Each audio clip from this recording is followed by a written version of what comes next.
Kalau kita maksiat gara-gara lingkungan, tinggalkan lingkungannya. Kalau kita maksiat gara-gara misalkan kawan, tinggalkan kawannya. Kalau kita maksiat gara-gara tempat kerja, cari tempat kerja yang lain. Kenapa? Wa an Abi Sa'id bin Malik bin Sinan Al-Khudri radhiyallahu anhu anin nabiyyillahi sallallahu alaihi wasallam qala kana fi man kana qablakum rajulun qatala 99 nafsan. Jadi ada di dalam kalian seseorang, artinya seseorang yang ada di sebelum generasi kalian, sebelum zaman kalian dulu, kata Nabi, ada seseorang yang telah qatala 99 nafsan, yang telah membunuh 99 orang.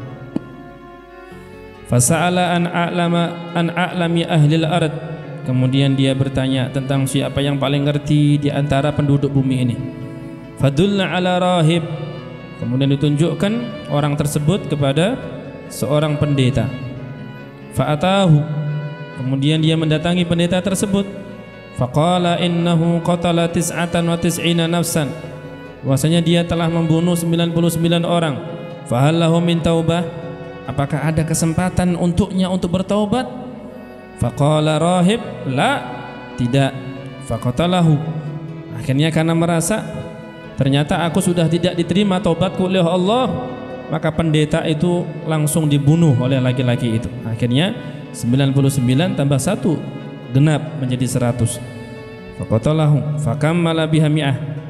Thumma sa'ala an a'lam ya ahlil ard. Kemudian laki-laki itu setelah membunuh pendeta tadi itu, nanya lagi siapa orang yang di daerah sini, orang yang di atas muka bumi ini yang ngerti tentang hal seperti ini. Fadulla ala rajulin alimin, kemudian laki-laki itu ditunjukkan kepada seseorang yang alim. Faqala innahu qatala mi'ata nafsin fahal lahu min taubah, kemudian ditunjukkan laki-laki itu kepada orang alim. Akhirnya disampaikan bahwasanya si laki-laki ini telah membunuh 99 orang dan 1 pendeta, berarti 100. Apakah bisa diterima taubatnya? Faqala na'am, akhirnya orang alim itu mengatakan iya, diterima taubatnya.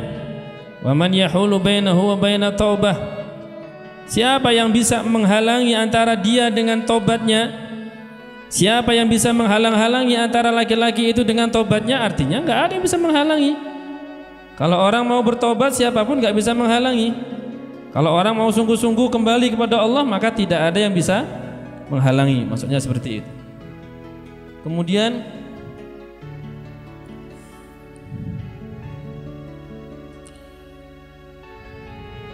intaliq ila ardi kada wa kada, kata orang alim tadi, laki-laki, pergilah engkau di tanah, di daerah ini. Fa inna biha unasan ya'budunallaha ta'ala fa'budillaha ma'ahum, karena di daerah itu terdapat hamba-hamba Allah yang senantiasa beribadah kepada Allah Subhanahu wa ta'ala. Wala tarji' ila ardika fa innaha ardusu, dan janganlah engkau pulang ke daerahmu karena daerahmu itu tempat yang buruk. Nah, dari sini artinya kalau kita ini di daerah kita kok banyak dosa, lingkungan kurang baik, hendaknya kita pindah. Kalau selama ini kawan kita nggak baik, hendaknya kita ganti. Jangan kita berkawan sama orang yang kayak itu, gitu kan? Jangan kita berkawan dengan orang yang seperti itu. Kita cari kawan yang baik. Kalau selama ini kita banyak berbuat salah karena kawan, ya kawan itu tinggalkan. Kalau selama ini kita banyak berbuat salah gara-gara HP, HP-nya tinggalkan. Kalau selama ini kita banyak berbuat dosa gara-gara misalkan apa? Gara-gara kita ini bekerja di suatu tempat, tinggalkan pekerjaan itu. Kalau selama ini orang itu banyak berbuat dosa karena lingkungan, tinggalkan lingkungan yang membawa kita kepada banyak dosa. Sebagaimana ini ketika tobat, pengen tobat, akhirnya kata orang alim itu, engkau pergilah ke tempat yang mana di tempat itu banyak orang yang hari-harinya hanya habis untuk beribadah. Silakan pergi ke sana, karena di sana banyak orang-orang yang rajin beribadah. Artinya suruh mencari lingkungan yang baik. Lingkungan buruk tinggalkan.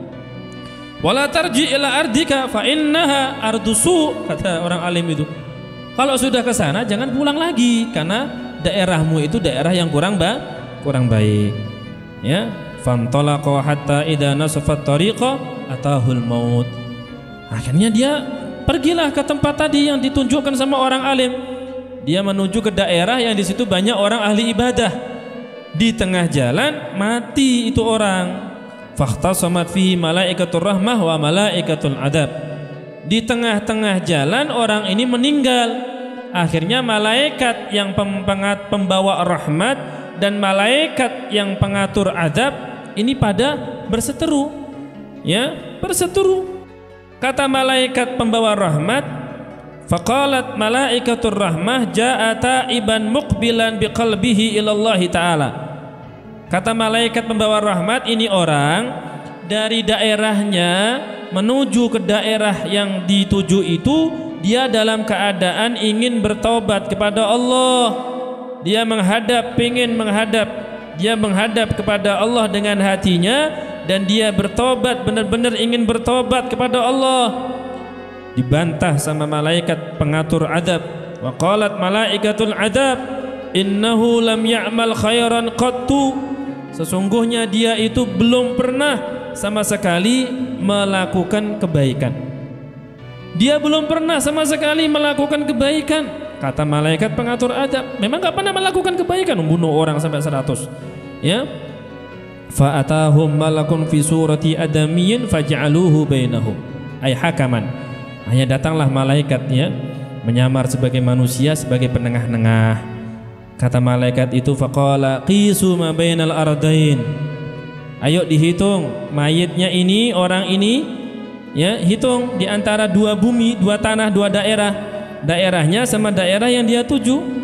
Fa ila ayyatihi ma kana adna fahuwa lahu. Ketika kalian ukur nanti, ini posisi jenazahnya ini, dia lebih dekat ke tempat kampung halamannya atau ke tujuannya. Suruh menghitung. Faqasu fawajaduhu adna ilal ard allati arad. Akhirnya setelah dihitung, fawajaduhu, ternyata para malaikat itu menemukan bahwasanya si orang tersebut itu posisinya sekarang adna ilal ardil lati arada. Posisinya lebih dekat dengan tempat yang dia tuju. Faqabadat malaikatur rahmah. Akhirnya diambillah itu oleh malaikat pembawa rahmat, masukkan ke dalam surganya Allah Subhanahu wa ta'ala. Wa fi riwayat, di riwayat lain disebutkan fakana ilal qaryati salihah aqraba bisyibrin. Dia mengatakan jaraknya itu setelah dihitung-hitung ternyata ini orang lebih dekat dengan tujuannya hanya sejengkal aja jaraknya. Selisihnya hanya sejengkal. Faju'ila min ahliha, karena lebih dekat walaupun sejarahnya hanya sejengkal, akhirnya dia dimasukkan dalam kategori orang yang memang sudah dekat sama tujuannya, yaitu daerah yang penuh dengan keberkahan dengan sebab banyaknya orang beribadah di daerah itu. Wa fi riwayatin sahih, wa fi riwayatin fi sahih fa auhallahu ta'ala ila hadhihi. Ya, di riwayat yang sahih juga ada riwayat yang mengatakan Allah mengatakan kepada bumi, ya, bumi asalnya orang tersebut, daerah asal tersebut, asal daerah orang tersebut, ya, daerah asal orang tersebut, Allah mengatakan, wahai bumi, sana anta ba'di, sana menjauh engkau. Wa ila hadhihi anta qarrabi. Allah juga ngomong sama bumi yang dituju sama orang ini, sini dekat. Yang bumi asalnya, daerah asalnya sana menjauh. Yang bumi yang jadi tujuan, daerahnya di tujuan, Allah mengatakan, ayo sini mendekat. Ya. Akhirnya setelah dihitung ternyata, ya, waqala qisu ma bainahuma, suruh ngitung, fawajaduhu ila hadhihi aqrabu bisyibrin faghfiralah. Setelah dihitung ternyata jarak kepada tujuan itu lebih dekat daripada dari asalnya. Akhirnya Allah ampuni semua dosanya, ya. Allah ampuni semua dosanya. Masya Allah, ini membuktikan bahwasanya ketika seorang hamba banyak melakukan dosa, walaupun belum pernah melakukan kebaikan sekalipun, nggak pernah sholat, nggak pernah puasa, nggak pernah, dosanya numpuk banyaknya luar biasa. Tapi ketika seseorang tersebut benar-benar ingin kembali kepada Allah, menghadapkan hatinya kepada Allah, bertaubat kepada Allah, maka di saat itulah Allah Subhanahu wa taala membukakan pintu taubat seluas-luasnya untuk dia walaupun dosanya banyak. Ini kabar gembira bagi kita yang banyak dosa. Jangan pernah putus asa dengan rahmat Allah, jangan pernah putus asa dengan janji Allah, jangan pernah kita itu merasa bahwasanya Allah tidak mengampuni dosa kita. Allah akan senantiasa mengampuni dosa seorang hamba selagi hamba itu mau minta ampun. Allah akan menerima taubat seorang hamba selagi orang ini mau bertaubat, artinya benar-benar bertaubat. Bahkan orang yang sudah membunuh 100 orang, ternyata Allah bisa ampuni itu semua dosa-dosanya. Bagaimana kalau orang nggak pernah bunuh, ya hanya pernah meninggalkan sholat dan sebagainya? Kalau mau bertaubat dan menebus semua kejahatan yang pernah dia lakukan, maksiat yang pernah dia lakukan, maka dia akan menemukan Allah itu zat yang maha mengampuni segala dosa. Nah, ini yang pelajaran yang bisa kita ambil. Jadi tadi kalau kita maksiat gara-gara lingkungan, tinggalkan lingkungannya. Kalau kita maksiat gara-gara misalkan kawan, tinggalkan kawannya. Kalau kita maksiat gara-gara tempat kerja, cari tempat kerja yang lain. Kenapa? Karena al-bi'ah tu'athir, lingkungan itu mempengaruhi, pergaulan itu mempengaruhi. Kalau kita ini berbuat dosa gara-gara itu semuanya, tinggalkan. Hijrahlah kita ke tempat yang bisa mendukung kita semakin taat kepada Allah. Kalau kawan ini membuat kita jauh dari Allah, tinggalkan. Cari kawan yang bisa mendekatkan diri kita kepada Allah. Kalau kita melihat tetangga kanan, kiri, depan, belakang semuanya buruk, artinya mereka tidak bisa membuat kita semakin dekat sama Allah, cari tempat yang lain. Sekiranya kita bisa lebih mudah untuk mendekatkan diri kita kepada Allah Subhanahu wa ta'ala, sebagaimana tadi dilakukan oleh laki-laki itu. Kok di pertengahan jalan usaha kita untuk mencari lingkungan yang baik, untuk mendapatkan pergaulan lingkungan, pergaulan maupun kawan maupun teman yang baik, kok kita dicabut nyawa kita oleh Allah, maka insya Allah Allah akan melihat bahwasanya kita ini memang benar-benar ingin kembali kepada Allah, dan Allah akan ampuni semua dosa-dosa kita. Masya Allah.